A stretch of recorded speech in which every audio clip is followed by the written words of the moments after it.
Olá, bom dia. Meu nome é Cecília Alvarenga e eu sou trabalhadora do Centro Espírita Harmonia. Hoje estaremos aqui, eu e Geisa Crozoé, também trabalhadora do Centro Espírita Harmonia, para falar sobre o capítulo 5 do Evangelho segundo o Espiritismo, que tem como tema Bem-aventurados os aflitos.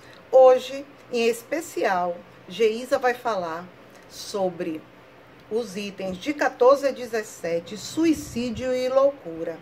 Mas antes disso, vamos à nossa prece. Fechemos os nossos olhos, sentimos a presença da espiritualidade nos nossos lares, muito próximo da gente. Coloquemos na nossa tela mental a imagem do Mestre Jesus. Aquietemos os nossos corações. Solicitamos a toda a espiritualidade que acolha as nossas preces, as nossas dificuldades, as nossas aflições, nossas inseguranças, nossos medos, nossos erros e acertos. Também é importante que possamos saber que tudo faz parte do nosso processo educativo. Que possamos entender melhor as nossas questões mais íntimas, que a espiritualidade esteja sempre presente, nos auxiliando e nos recompondo as energias. Que assim seja. Amigos, antes de entregar a palavra para a Geisa, eu tenho uma informação. A Universidade Livre do Espírito, ela ainda está realizando matrículas para o curso básico de Espiritismo. Nós temos duas formas de curso. A gente tem um curso presencial, que está acontecendo desde o primeiro semestre, de forma virtual, por conta do isolamento social. E nós temos um curso que é AD, que é Estudos à Distância, e que as pessoas podem estar se inscrevendo que não forem da cidade de Salvador, mas as pessoas de outra cidade, de outro estado e de outro país. Então nós temos duas formas: o presencial, que está acontecendo de forma virtual, até que a gente possa retornar com o curso à nossa casa, o Centro Espírita Harmonia. E temos o curso que é AD, que é Estudos à Distância. Então, vocês vão passar um e-mail para secretaria@ule.org.br e falar com a nossa secretária, Marília Vaz, que ela vai organizar a sua matrícula e organizar a sua vida acadêmica dentro da Universidade Livre do Espírito.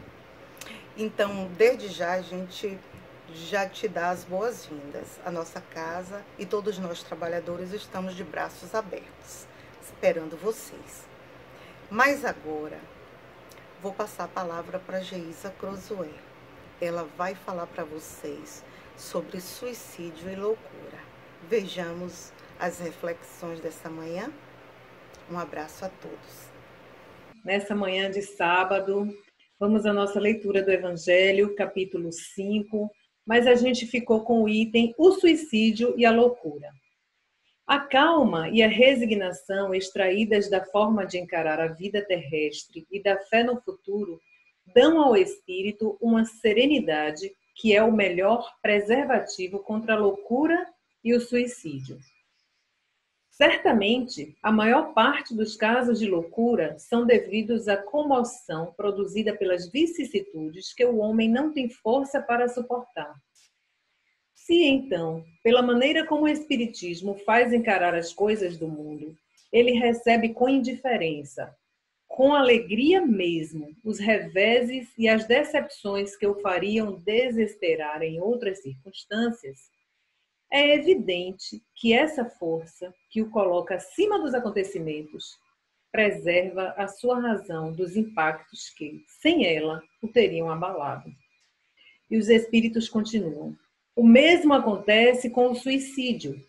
excluindo-se os que acontecem pela embriaguez e loucura, e que se pode chamar inconscientes, é certo que, quaisquer que sejam os motivos particulares, existe sempre como causa um descontentamento.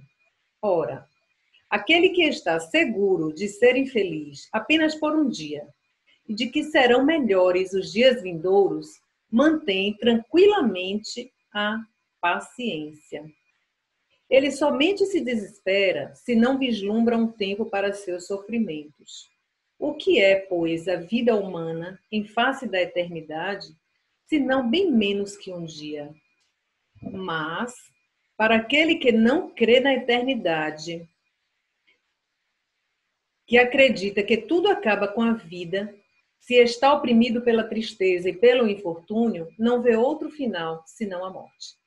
Nada esperando, acha perfeitamente natural, muito lógico mesmo, abreviar suas misérias pelo suicídio. Gente, estou aqui com essa missão de conversar com vocês hoje, de falar sobre esse capítulo do Evangelho que Allan Kardec traz com os espíritos de uma forma muito lúcida para falar sobre suicídio e loucura. Estamos em tempo de pandemia, onde esse assunto vem à tona com mais vida, né? Digamos assim, com mais vida. Ora, primeiro vamos conversar sobre o termo loucura.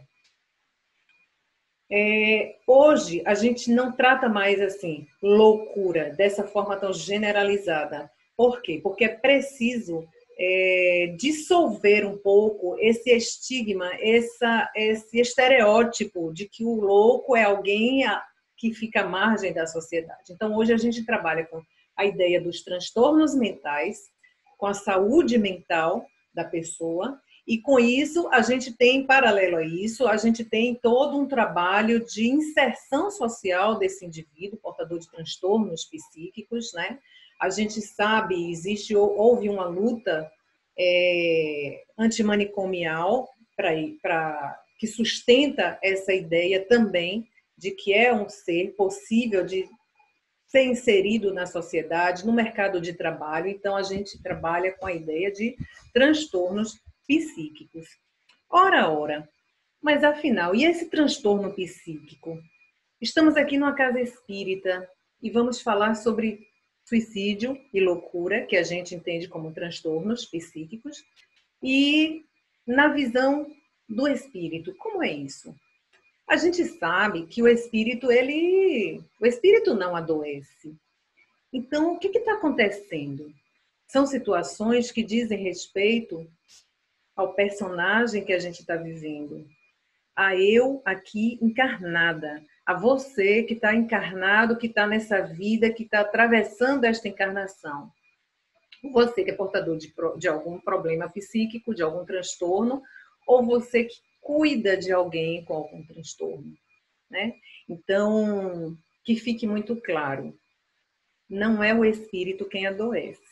Então, vamos pensar que somos espírito e que estamos vivendo na encarnação esse personagem que você é aqui, né? Mas você é, de verdade, um espírito. Muito bem. Eu fui buscar, para fazer essa palestra, fui buscar os dados da Organização Mundial de Saúde sobre suicídio. E olha que coisa, acontece um suicídio a cada 40 segundos. Não falei errado não, gente. É um suicídio a cada 40 segundos no mundo. É muito, né? É muito. Isso equivale a 800 mil pessoas se suicidando por ano no mundo. No mundo. No Brasil, são 12 mil por ano. Então, entre os jovens de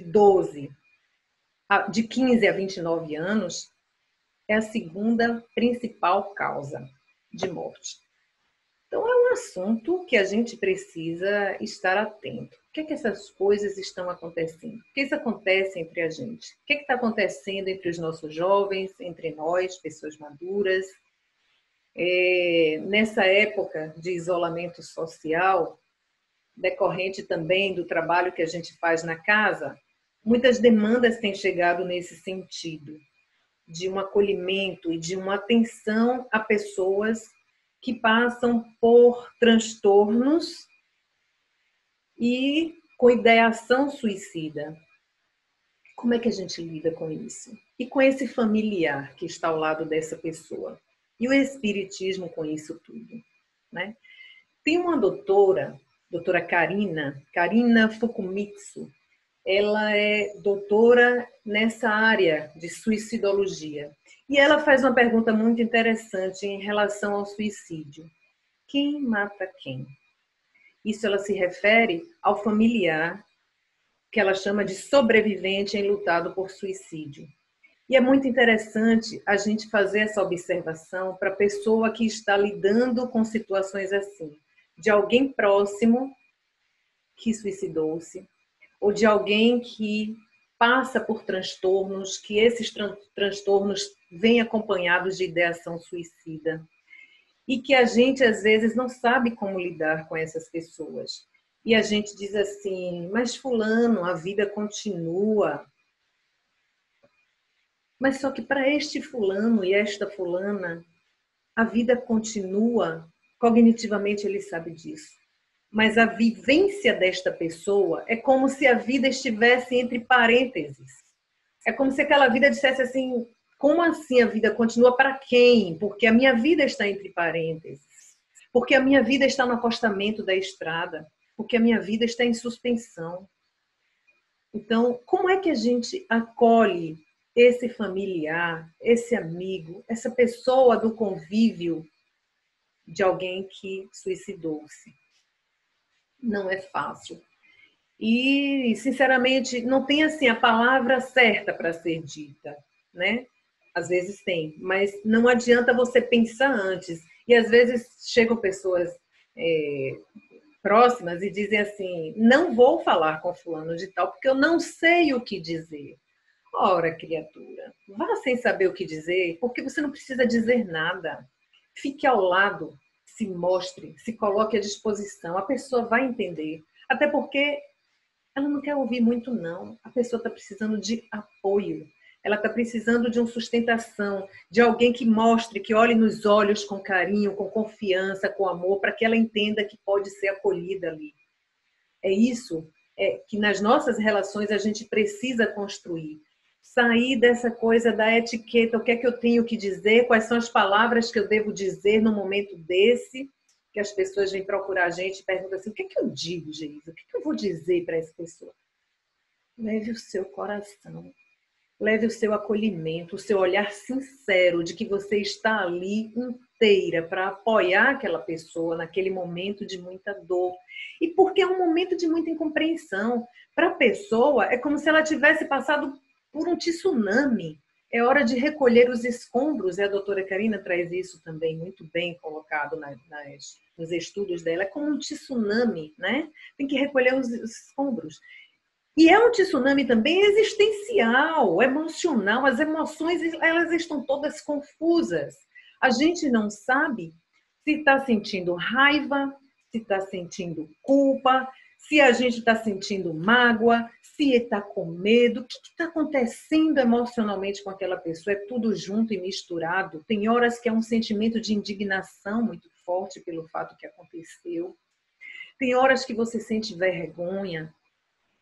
A gente sente vergonha, né? Tem horas que dá revolta. E não, às vezes não se fala. Tem uma pessoa que me diz assim, Geisa, eu não perdi só o pai fisicamente, mas é como se eu tivesse perdido o direito de ter um pai, porque o meu pai se suicidou e não se pode falar sobre isso. Existe um tabu em torno disso. Então, imagine o tamanho da dor da pessoa que passa por tudo isso. Então, é preciso que a gente entenda, compreenda esse processo de quem partiu nessas condições, de quem desencarnou por via do suicídio, para que a gente também acolha esse familiar, essa pessoa querida, esse amigo que está nessa confusão, nesse tsunami de emoções, nessa confusão de sentimentos, né?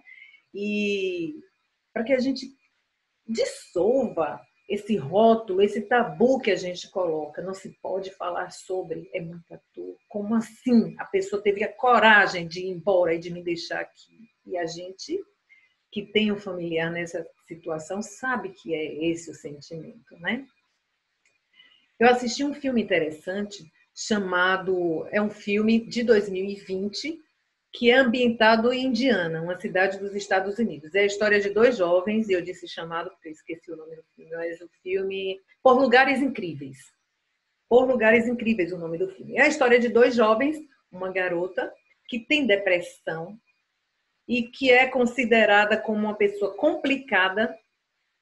E ela, o filme já começa assim, ela está no alto de uma ponte e olhando para baixo, como se fosse se jogar da ponte.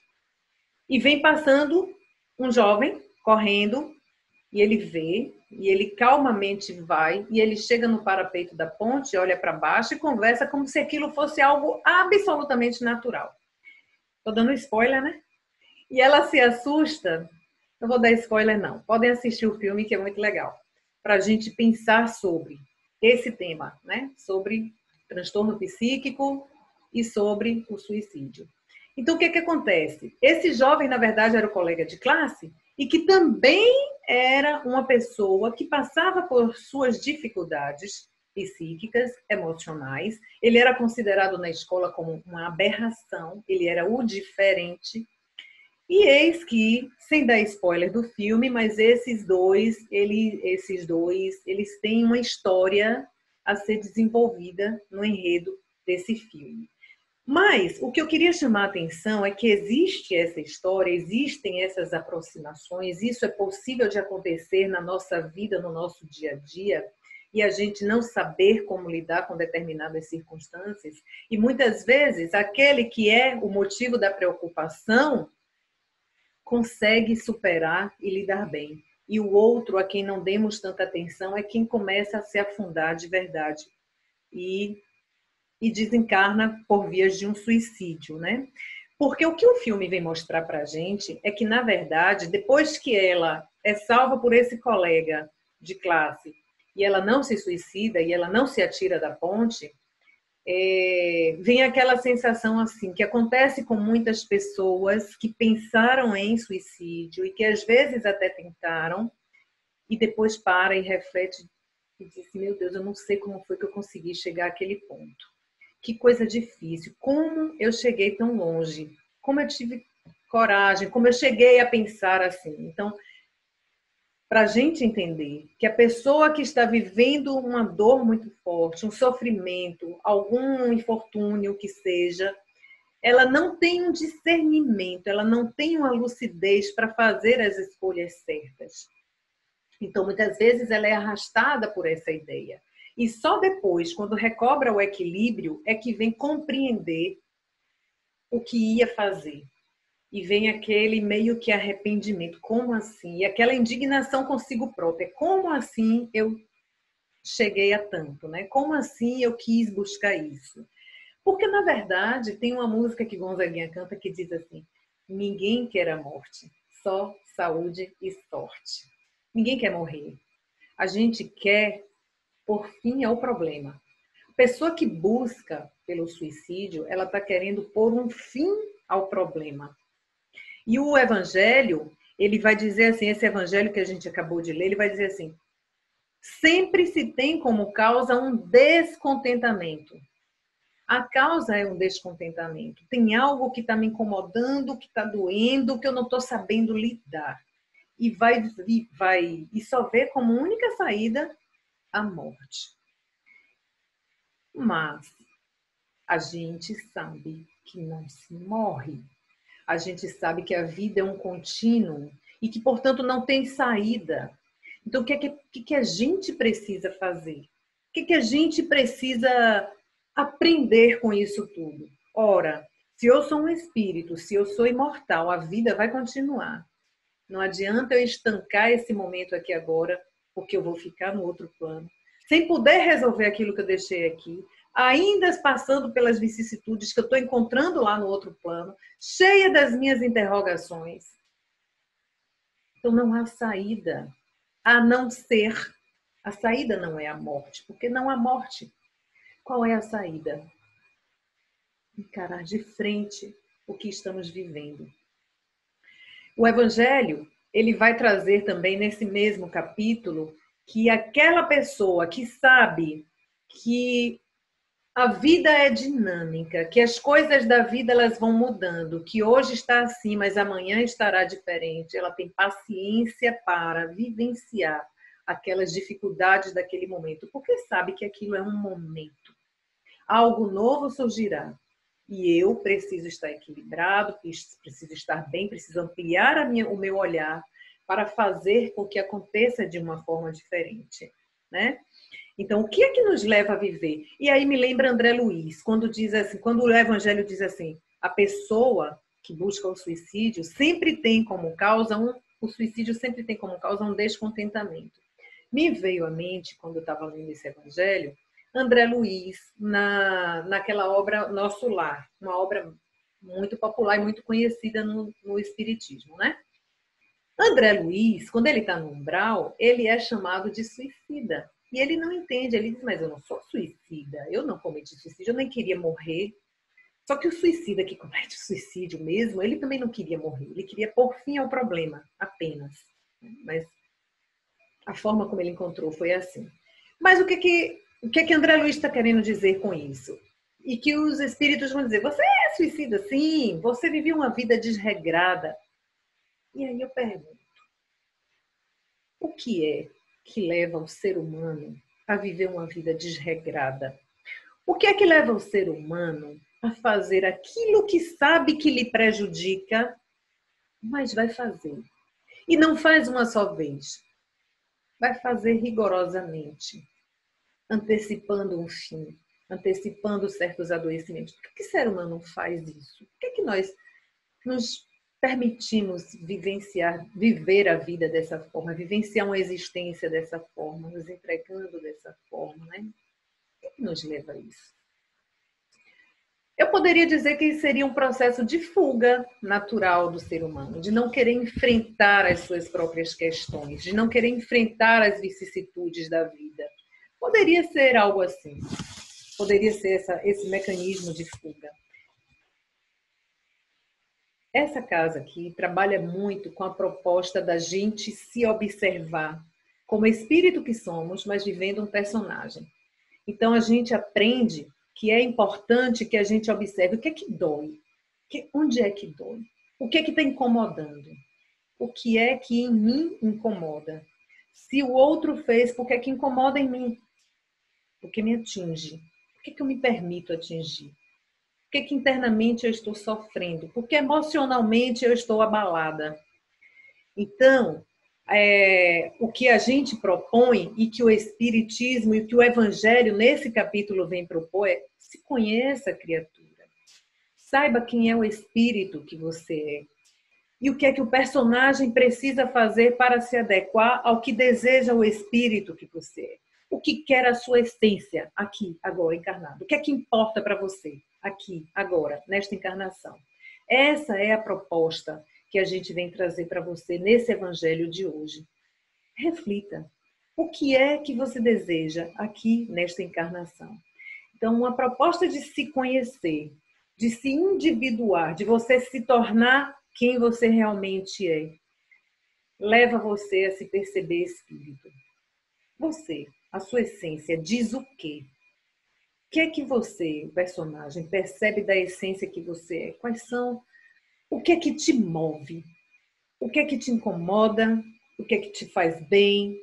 Essas reflexões elas são importantes para que você vá conhecendo cada vez mais você, o espírito que você é, que está aqui agora encarnado. Você vai se diferenciar desse coletivo, dessa massa, sem, no entanto, sair da coletividade, porque é com o outro que a gente se espelha. A gente se espelha e volta para a gente mesmo. Então é assim, isso me incomoda dessa forma, porque eu vou dizer uma coisa para vocês. A gente nunca pode mudar o outro. Vocês já devem ter ouvido isso diversas vezes. A gente só pode mudar nós mesmos, a gente não muda o outro. Mas o bacana para essa história e para casar com essa proposta do Evangelho de hoje, suicídio e loucura, é que quando a gente olha para a gente, que às vezes a gente não quer porque dói, porque incomoda, porque tem algo em mim que eu não gostaria de encarar, mas é justamente encarando e abraçando esse algo que eu sei que está em mim, que eu não gostaria, mas está. Eu só posso mudar quando eu penso dessa forma. É meu, está comigo. Eu também sou assim. Isso estava me machucando. Eu só posso mudar o meu ponto de vista em relação às coisas que me fazem sofrer, mudando aqui dentro, mudando a mim. Sou eu que mudo o meu ponto de vista, eu não mudo lá fora. Então, para eu mudar o foco que eu dou às coisas, a importância que eu dou às coisas, para eu ressignificar isso, para eu compreender por que é que eu dou tanta importância a determinado ponto da vida que me causa sofrimento, por que é que eu libero tanta energia, gasto tanto tempo da minha vida focado naquilo que me causa sofrimento. Por que é que eu me permito sofrer? É fazendo essa análise, é buscando saber quem eu sou e onde é que eu desejo mudar. Porque isso vai me servir ao espírito que eu sou, ao que vai continuar depois que esse corpo perecer. Depois que esse corpo cumprir o prazo de validade, minha filha, meu filho, olha, o que é que vai sobrar? O que é que eu vou levar? Então, o que é o espírito? O que deseja o espírito nessa encarnação? E aí vem a proposta do saber viver. É preciso saber viver, né? É preciso saber viver, saber se conhecer. E aí o Evangelho diz assim, que a consciência da imortalidade faz com que a gente vá buscar uma saída. Essa consciência de que somos imortais, de que somos o Espírito, nos dá força, nos dá clareza, nos dá amplidão dos nossos espaços de transformação, das nossas possibilidades de transformação do espírito que a gente é vivendo esse personagem.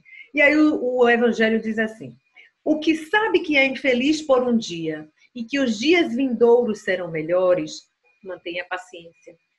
O que pensa que o sofrimento não tem fim e se vê oprimido pelo desgosto e pelo infortúnio, só vê a morte como saída.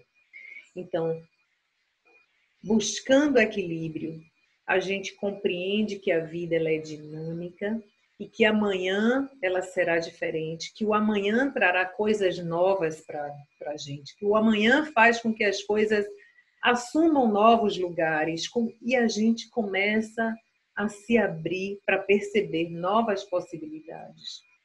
Mas é com paciência, é com equilíbrio, é buscando essa serenidade. E o Evangelho começa assim, o Evangelho começa dizendo que a serenidade é a melhor defesa contra a loucura e o suicídio. E essa serenidade ela é alcançada pela forma como a gente encara a vida. A receita é fácil, né? Está lá escrito no Evangelho. Olha que receita fácil. A serenidade é a melhor defesa contra o suicídio e essa loucura e os transtornos que a gente traz para a gente. Mas ela é encontrada, ela é alcançada através da forma como a gente vive a vida. Então vamos falar um pouquinho agora sobre como é que a gente está vivendo essa vida. Como é que você vive a sua vida? Será que a gente sabe viver as dores da vida e saber elaborar os sentimentos? Será que a gente sabe? Será que a gente sabe que a dor ela chega para todo mundo, que não é só você o privilegiado por estar vivendo uma dor? O outro também sente dor. Todos nós sentimos dor. Ninguém passa pela encarnação sem sentir dor. Em algum momento da vida, a dor é maior, em outro momento menor. Em outro momento estamos em paz profunda, vivendo a vida plena.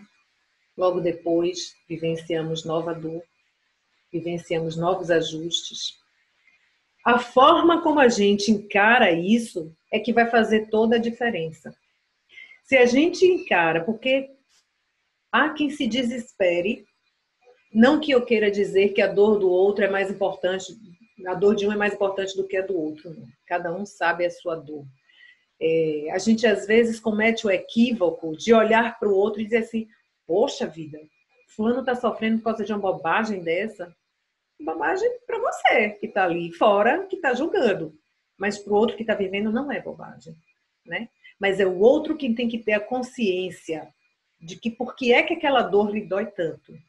O outro é que tem que sair buscando, cavando, analisando por que é que está me doendo tanto. E como é, principalmente, como é que eu vou lidar com isso. Isso é o saber viver. Isso é o que o Evangelho traz como saber viver. Saber que a vida é dinâmica e que os processos chegam como desafios. Aí, ó. Se você se vê como espírito, tá aí uma dica bem legal. Se você se vê como espírito que você é, você sabe que essas dores e as dificuldades, os desafios que chegam, é para o crescimento do espírito. O personagem não gosta, mas o espírito sabe que é importante passar por isso. E o espírito vai buscar qual é a melhor forma de passar por isso, para que eu integre uma habilidade ao espírito que eu sou. Percebe? Então, o espírito, se você traz o olhar do espírito que você é para um momento de dor que você está passando, de frustração que você está passando, você vai saber passar de outra forma. Você vai encontrar elementos, recursos, ferramentas que lhe proporcionarão atravessar aquele momento de uma outra forma, até chegar ao momento da serenidade trazida pelo Evangelho. Então, é preciso que a gente tenha esse olhar, que um desafio não significa que é o fim de tudo e que eu não vou suportar. Suporta, né? A gente suporta. Pode ser difícil, pode ser doloroso, mas o espírito vai crescer com isso. Então, a gente precisa saber enfrentar as dores e saber elaborar os sentimentos. A gente precisa saber enfrentar as perdas e as frustrações. A gente precisa aprender, como espírito que somos, a ter e aprender a não ter. O personagem não gosta dessa segunda fase, dessa segunda parte. Todo mundo quer ter. Quem é que quer perder, né? Mas é importante para o espírito que a gente é saber ter e saber perder. Saber ter e não ter. É importante saber lidar com o medo. É importante também saber lidar com a coragem. É importante aprender a se relacionar. É importante aprender a desenvolver a nossa afetividade nas nossas relações. É importante para o espírito. O que mais que é importante para o espírito que você é aqui nessa encarnação?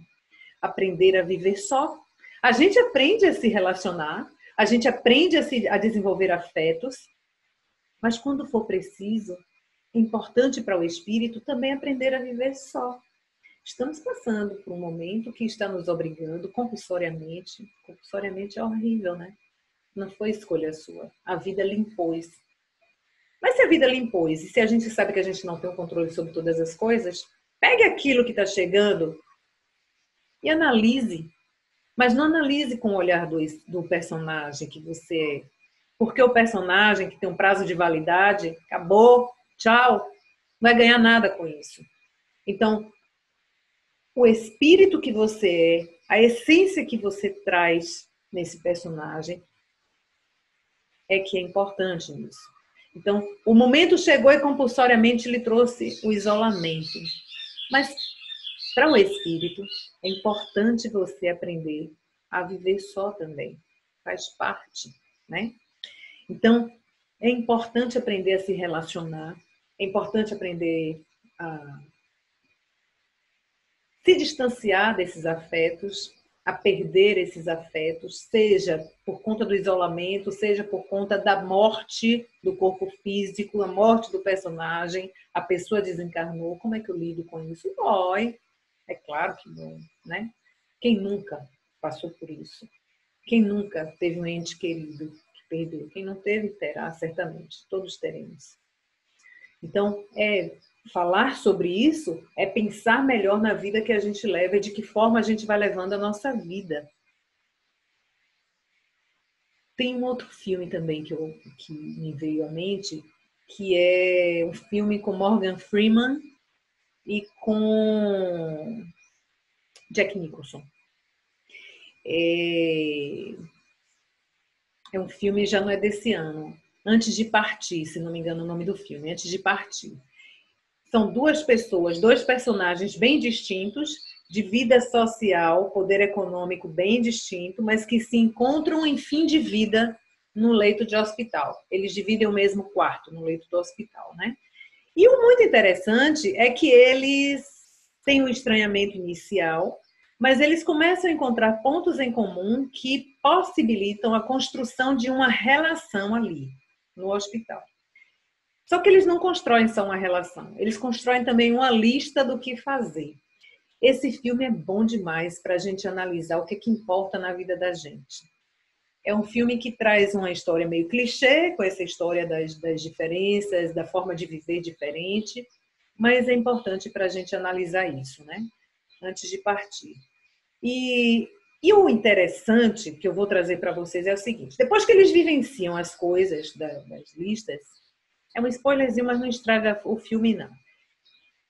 Um dos personagens, os dois retornam. Eles vão vivenciar as coisas das listas que eles criaram, do que eles queriam viver antes de morrer, antes de partir. É o nome do filme.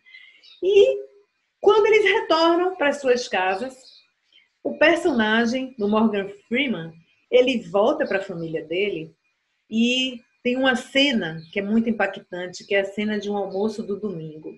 Quantas vezes a gente olha para um almoço de domingo na família e diz assim: ai, que saco, tem que almoçar junto todo dia, janta junto todo dia, nunca perde essa mania família E, família A, né? É uma musiquinha dos Titãs. E aí ele vê que o valor das coisas está justamente naquele almoço de domingo. Porque a gente passa a encarnação inteira achando que o jardim do vizinho é mais bonito, né? Não tem esse ditado, a grama do vizinho é mais bonita. Porque eu estou sempre olhando, o outro é mais feliz, o outro é mais bonito, o outro tem uma vida mais legal, o outro tem um emprego que é super legal, eu não tenho, minha vida é assim por isso. Então a gente está sempre se pautando no outro, se espelhando, e é importante. A questão é, o problema não é que a gente se pautar pela vida do outro, não. É quem a gente escolhe para se espelhar, para se pautar. Por quê?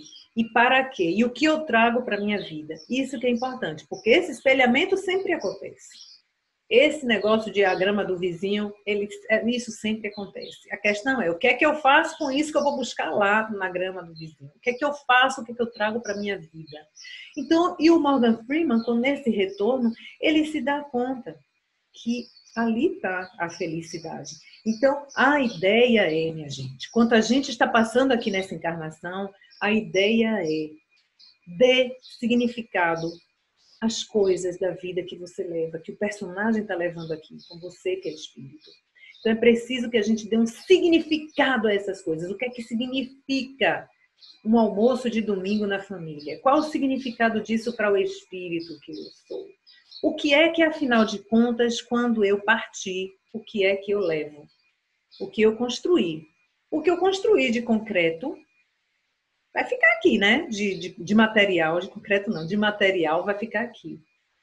As minhas relações afetivas, elas perduram, elas permanecem, elas atravessam dimensões, tempo e espaço, não significam nada para as nossas relações, para os afetos que a gente constrói. A casa que a gente construiu, essa parede de concreto, ela fica aí. Mas as relações construídas, essas a gente leva e a gente reencontra. Então, estar em paz não é ter ou não ter. Estar em paz é dar significado ao que você tem. É o que me faz sentir melhor. O que é? E aí você selecionar no seu dia a dia aquilo que faz bem ao espírito que você é. A doutora Clover Rosa, ela fala sobre isso no estudo dela. Ela fez estudos com muita gente em fim de vida, muita gente no momentinho do desencarne. E ela faz uma observação sobre a pessoa que vê somente a matéria. Essa pessoa, a reflexão da pessoa é muito assim: o que eu construí vai se perder. mas a gente não perde os afetos. Esses a gente não perde. Pense nisso, né? Como é que a gente tem construído os nossos afetos no dia a dia? Eu acho que esse evangelho, esse tópico, suicídio e loucura, traz muito para essa reflexão sobre as nossas relações. Como é que eu alimento as minhas relações? Como é que eu construo os meus afetos? Como é que eu lido? Como é que eu preservo? Como é que eu cuido dos meus afetos? E eu não estou dizendo que eu estou cuidando do outro porque o outro tem que ser como eu gostaria, não. Não é isso. Isso não é construir afeto. Isso é você querer satisfazer apenas um desejo seu pessoal. É você que acha que o outro tem que ser como você pensa que tem que ser. Né? O outro é um espírito que tem as necessidades também, até de quebrar a cara também. Faz parte? Faz parte. Né?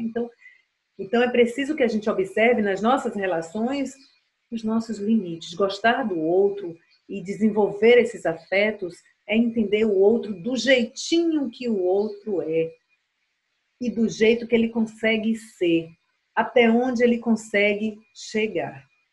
E a gente vai juntinhos, de mãos dadas, construindo esses afetos dessa forma. E, para concluir essa nossa reflexão de hoje,